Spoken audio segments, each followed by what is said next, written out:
Welcome to Banga tedder. আসুন বাংলায় শিখি ট্রেডিং এবং শেয়ার বাজার। আজকে ট্রেডিং সম্বন্ধে এমন কিছু তথ্য দেব যে তথ্যগুলো কেউ দিতে চায় না। কেন দিতে চায় না? কারণ হচ্ছে আমরা জানি ট্রেডিংয়ে 95% ট্রেডার হচ্ছে লস মেকিং ট্রেডার, তারা লস করে চলেছে। আর 5% লোক হচ্ছে যারা প্রফিট করছে। ওই 5% লোক কখনই চাইবে না যে ওই যে 95% লোক তারা ওই 5%-এর ভিতরে আসুক। তাই আসল তথ্যটা আপনাদের কেউ জানায় না। চলুন আজকে এই গুমরটা আপনাদের ফাঁস করে দেব। অনুরোধ থাকবে ভিডিওটি প্রচুর পরিমাণে শেয়ার করবেন এবং লাইক কমেন্ট করবেন। আমরা যখন ফেসবুকে শর্ট স্ক্রল করি বা ইউটিউবে শর্ট স্ক্রল করি তখন কিন্তু আমাদের সামনে বিভিন্ন অ্যাড আসতে থাকে ট্রেডিং অ্যাপস। তারা কি বলে? তারা বলে আমার এই ট্রেডিং অ্যাপ আপনারা ব্যবহার করুন, এখানে রয়েছে 200x লেভারেজ। অর্থাৎ আপনার কাছে টাকা কম আছে, কোনো সমস্যা নেই, আপনি 100 টাকা দিয়ে ট্রেডিং শুরু করতে পারেন। আপনি দেখলেন যে যদি আমি লেভারেজ নেই তাহলে আমার 100 টাকা 200x যদি হয় 20,000 টাকা হয়ে যায়। আমি লেভারেজ যদি কম নেই, 100x নিলাম, তাহলে 10,000 হচ্ছে। 100 টাকা দিয়ে 10,000 টাকার আপনি ট্রেড নেবেন। এই ট্রেডটা নেওয়ার সাথে সাথে দেখবেন আপনার বিরাট বড় প্রফিট বা বিরাট বড় লস। এবার যখন প্রফিট দেখবেন, আপনি প্রফিট আরও চাইবেন যে আরো একটু প্রফিট হোক, দেখবেন একদম মার্কেট আপনার এগেনস্টে এসে আপনার সব টাকা খেয়ে নিল। তো এইভাবে চলতে থাকে। আসলে লেভারেজ নিয়ে একটা বড় সমস্যা রয়েছে, যে লেভারেজ নিয়ে খোলামেলা কেউ আলোচনা করতে চায় না। কেন আলোচনা করতে চায় না সেটা আগেই বলেছি, যে যারা প্রফিট করছে তারা কখনোই চায় না যে যারা লস করছে তারাও প্রফিট করুক। আমরা যখন ট্রেড করি, ট্রেড হচ্ছে একটা যুদ্ধ। তো যখন আমরা যুদ্ধ করব তখন আমাদের প্ল্যান থাকতে হবে, এবং আমরা যুদ্ধ করব কার সঙ্গে? আমরা যুদ্ধ করব শত্রুর সঙ্গে। এখন কথা হচ্ছে ট্রেডিং যখন আমরা করি আমাদের সব থেকে বড় শত্রু কিন্তু আমি নিজে, অর্থাৎ নিজেই কিন্তু সব থেকে বড় শত্রু। আমরা নিজেদের কি করে বড় শত্রু হই সেটা নিয়ে আমরা পরে আলোচনা করব। আজকে আমরা আলোচনা রাখছি যে বাইরে থেকে কিভাবে আমাদের সাথে শত্রুতা করে আমাদের টাকাগুলো ছিনিয়ে নেওয়া হয়। এর একটা অঙ্ক কষে আপনাদের দেখাতে হবে। আমি অঙ্কে পড়ে যাচ্ছি, আগে আপনাদের বলে দিচ্ছি যে এই যে লেভারেজ, এই লেভারেজটা একসময় কিন্তু আমাদের স্টক এক্সচেঞ্জ বিএসসিতেই কিন্তু একসময় ওই 100x 50x লেভারেজ দিত। অর্থাৎ বিভিন্ন ব্রোকার কিন্তু এরকম বড় বড় লেভারেজ দিত। কিন্তু দেখা গেল যে এই লেভারেজের জন্য বেশিরভাগ ট্রেডার লস করছে এবং তাদের একটা গ্যাম্বলিং মাইন্ডসেট তৈরি হয়েছে। সেজন্যে গভর্নমেন্ট কি করলো? গভর্নমেন্ট একটা রুলস নিয়ে আসলো যে 5x এর উপরে কোনো ব্রোকার লেভারেজ দিতে পারবে না। তাই লিগ্যালি আমরা যদি স্টক মার্কেটে ট্রেড করি, ভারতীয় স্টক মার্কেটে, তাহলে 5x এর উপরে আমরা কোনো স্টকে কিন্তু লেভারেজ পাই না। কোনো স্টকে তো 1% লেভারেজও থাকে। তো ম্যাক্সিমাম লেভারেজ এখন হয়ে গেছে 5%। কেন হয়েছে? সাধারণ লোককে বাঁচানোর জন্য এইটা এনেছিল গভর্নমেন্ট। আমার সালটা আর তারিখটা আমার মনে নেই, আমি যদি আপনারা কমেন্ট করুন আমি কমেন্টে বলে দেব দেখে। এবার কথা হচ্ছে এই যে বর্তমানে এই যে অপশন যে মার্কেট, এই অপশন মার্কেটে দেখেন যে যে এক্সপায়ারি ছিল, আমাদের ডেলি এক্সপায়ারি ছিল। যেরকম সোমবারে ছিল মিড ক্যাপ, মঙ্গলবারে ছিল ফিন নিফটি, বুধবারে ছিল ব্যাংক নিফটি, বৃহস্পতিবারে ছিল নিফটি 50, শুক্রবারে ছিল সেন্সেক্স। ডেলি এক্সপায়ারি ছিল। তো এতে প্রচুর পরিমাণে লোক গ্যাম্বলিং মাইন্ডসেট হয়ে গেছিল এবং প্রচুর টাকা লোকসান করছিল। কিন্তু গভর্নমেন্ট এসে এই রুলসটাকে পরিবর্তন করে দিয়ে মান্থলি এক্সপায়ারি করে দিয়েছে সবগুলোর, এবং উইকলি একটা রেখেছে, যেরকম সেন্সেক্স এবং নিফটি 50। যাই হোক, এ সম্বন্ধে নিয়ে পরে আলোচনা করা হবে। কিন্তু কথা হচ্ছে এই লেভারেজ আমাদের শত্রু কি করে হয়, আর এই লেভারেজ নিতে আমাদের কারা উৎসাহিত করে? যারা উৎসাহিত করে তারা হচ্ছে আপনার চরম শত্রু। এই উৎসাহিত করছে এই ট্রেডিং অ্যাপগুলো এবং আপনার যে ইনফ্লুয়েন্সার যারা রয়েছে তারা দেখবেন বলবে লেভারেজ হচ্ছে শাকের করাত।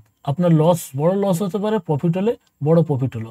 কিন্তু আপনাদের লসের কথা কিন্তু ওরা কম বলে, ওরা প্রফিটের দিকে ইঙ্গিত করে বেশি। আপনারা খেয়াল করে দেখবেন যখনই বলবে তখনই ওই ইঙ্গিত করবে লাভের দিকে। তো আপনাদের একটা লোভ দেখানো হয়, একে বলা হচ্ছে গ্রিড। আপনাকে গ্রিডি করে তোলা হয় এবং আপনি ওই অ্যাপসে যখন টাকা লাগাবেন তখন আবার টাকা রিকভার করার আপনি চেষ্টা করবেন এবং বারবার আপনি টাকা ওতে ঢুকাবেন অ্যাপসে এবং আপনার টাকা জিরো হতে থাকবে, আপনি সর্বশান্ত হবেন। এবং আপনার যখন এই গ্যাম্বলিং মাইন্ডসেট আপনার ভিতরে তৈরি হবে তখন আসলে হিসাব কিতাব করতে আপনি আর বসবেন না, আপনার মাথা ওটা ঢুকবেই না। কারণ এই গ্যাম্বলিং একটা নেশার মতো কাজ করে। এই নেশা যখন আপনার একবার হয়ে যাবে তখন কিন্তু আপনি আর আসল চেহারাটা দেখতে পাবেন না, আপনার মাইন্ড ঠিক থাকবে না। তো এইভাবে আপনাদের সঙ্গে শত্রুতা করা হয় এবং এটা একেবারে সংগঠিতভাবে করা হয়। এবার আপনাদের দেখাচ্ছি যে এই লিভারেজ কি করে আপনাদের সাথে শত্রুতা করছে। চলুন দেখাই। ধরুন আপনি 100 টাকা রয়েছে আপনার কাছে এবং আপনি 100x লিভারেজ পেলেন। আপনি ট্রেড নিলেন, কত টাকার ট্রেড নিলেন আপনি?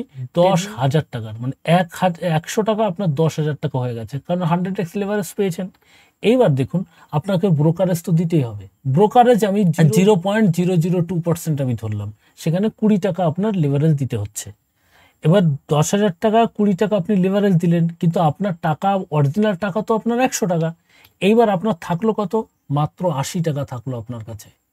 আপনি যদি ট্রেড নিয়ে সঙ্গে সঙ্গে কেটে দেন তাও আপনার 80 টাকাই থাকবে। যদি মুভমেন্টাম নাও করে, আপনি যেখানে কিনেছেন সেখানে বেচে দেবেন তাও আপনার 80 টাকা, তার মানে 20% ওখানেই শেষ। এরপরে দেখবেন আপনার মার্কেট তো মুভমেন্ট নিতেই থাকে। এবার কতটা মুভমেন্ট আপনার এই লিভারেজ সহ্য করতে পারবে? সহ্য করতে পারবে আপনার মাত্র 0.8%।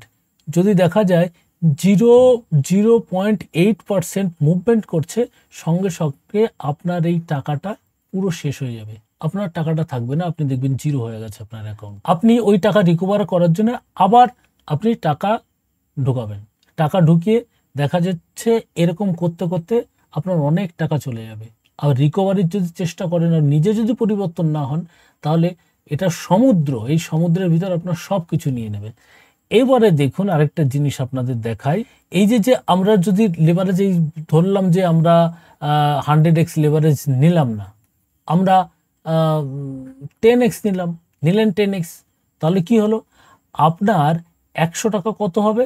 100 ইন্টু 10, 1000 টাকা হয়ে যাবে আপনার। এই 100 টাকা 1000 টাকা হয়ে যাবে আপনার। তো এখানে আপনার ব্রোকারেজ দিতে হবে এবং এখানে দেখা যাচ্ছে যেরকম 20% কমেছে, এখানে একটু কম কমবে, কিন্তু মার্কেট যখন মুভমেন্ট করবে তখন কিন্তু আপনার এই টাকাটাও, এই 100 টাকা কিন্তু আর থাকবে না। আপনার মিনিমাম তো 35% আপনার টাকা জলে যাবেই। এবার আপনাদের দেখাই যে টাকাটা আপনার চলে যাচ্ছে সেই টাকাটা রিকভার করতে আপনার কত পার্সেন্ট লাগে। ধরুন আপনার কাছে 10,000 টাকা আছে, 10,000 টাকা আপনার 30% আপনি লস করেছেন। তো 30% যদি লস করেন তাহলে আপনার 3,000 টাকা লস হয়েছে। এই 10,000 টাকায় আপনার 3,000 টাকা লস হয়েছে, থাকলো কত? আপনার 7,000 টাকা থাকলো আপনার 7,000 টাকা, 3,000 টাকা আপনার লস হয়েছে। এইবার এই 7,000 টাকা থেকে আপনি যদি 10,000 করতে যান তাহলে আপনার কত পার্সেন্ট করতে হবে? দেখুন এই অঙ্কগুলো খুবই সাধারণ অঙ্ক, এটা আপনারা জানেন, আপনারা অনেকেই জানেন, কিন্তু যখন আপনারা ট্রেড করতে যান তখন কিন্তু এগুলো ভুলে যান। সেইগুলো আপনাদের মনে করানোর জন্য ভিডিওটা করতে হচ্ছে। এইবার এই টাকাটা, এই যে 7,000 টাকা থেকে আমার 10,000 টাকা করতে হবে, তার জন্যে দেখুন আমার 42.86%, অর্থাৎ আপনার ব্রোকারেজ দিয়ে কমসে কম আপনার 45% আপনাকে গ্রোথ করতে হবে এই টাকাটা। এটা খুবই অসম্ভব একটা বিষয় হয়ে যায়, একেবারে হয় না তা নয়, কিন্তু বেশিরভাগ ক্ষেত্রেই আমি বলবো 99% ক্ষেত্রে এই টাকাটা রিকভার আর হয় না। কারণ যখনই আপনি দেখবেন 7,000 টাকা দিয়ে আপনি ট্রেড নিয়েছেন, আপনি দেখবেন যে 500 টাকা আপনার লাভ হয়েছে, আপনি 500 টাকা লাভ হয়েছে, আপনি থাকতে পারবেন না, আপনি সঙ্গে সঙ্গে এক্সিট করে যাবেন। কিন্তু যখন লস হবে তখন কিন্তু আপনি বসে থাকবেন। কেন বসে থাকবেন? আশায় বসে থাকবেন। একে বলে হোপ ট্রেডিং, যে আপনার টাকাটা বাড়তে পারে, অর্থাৎ যে আপনার এগেনস্টে মার্কেট যাচ্ছে আপনার ফেভারে মার্কেট আসতে পারে। তো এইভাবে আপনি পরিকল্পনা করতে পারেন এবং তার জন্য আপনি বসে থাকবেন এবং আপনার টাকাটা ধীরে ধীরে শেষ হতে থাকবে। এইভাবে মানুষকে কিন্তু সর্বশান্ত করে দেওয়া হয় এবং কথা হচ্ছে মানুষের মাইন্ডসেটটা নষ্ট করে দেওয়া হয়। এই নষ্ট করে ইনফ্লুয়েন্সাররা আর নষ্ট করে এই ব্রোকাররা। প্রচুর ব্রোকার রয়েছে যারা ইললিগাল কাজ করছে, যাকে বলে ডাব্বা ট্রেডিং। আমি এর পরের দিন এই সিএফডি বলে না, সিএফডি অ্যাপ, এই সিএফডি এও বড় একটা ঘোটালা, যাকে আমরা ডাব্বা ট্রেডিং বলি, যে সরকারি অথরিটি ছাড়া এরা কাজ করে। এরা বলছে যে আপনাকে 200x লেভারেজ দেবো, কোনো ব্রোকারেজ নেব না। সত্যি ওরা ব্রোকারেজ নেবে না, কিন্তু যে লেভারেজটা দিচ্ছে তারা জানে যে 95% লোক ফেলিওর হবে এবং ওই টাকাটা তার কাছে চলে যাবে। তো এইভাবে সিএফডি কাজ করে। এবং সিএফডি অ্যাপ নিয়ে যদি আপনারা বিস্তারিত জানতে চান তাহলে কমেন্ট করুন, সিএফডি নিয়ে অবশ্যই বলবো। আর কথা হচ্ছে যে শত্রু আজকে আপনাদের দেখালাম, এই শত্রু হচ্ছে লেভারেজ এবং নিজের লোভ। তো লোভকে সংবরণ করুন এবং লেভারেজকে কমসে কম করুন। আমি বলবো আপনারা যদি বিগিনার ট্রেডার হন তাহলে লেভারেজকে না বলুন। আপনার যে টাকা আছে সেই টাকা দিয়ে আপনি ট্রেড করুন, কোনো লেভারেজ নেওয়ার দরকার নেই। আপনি বিনা লেভারেজে যখন প্রফিটেবল হবেন তারপরে ধীরে ধীরে লেভারেজটা বাড়াতে পারেন। যদি ভিডিওটি আপনাদের ভালো লাগে তাহলে অবশ্যই ভিডিওটিকে লাইক করবেন এবং বন্ধুদের মাঝে অবশ্যই শেয়ার করবেন। আজ আসছি, আবার দেখা হচ্ছে পরবর্তী ভিডিওতে। নমস্কার।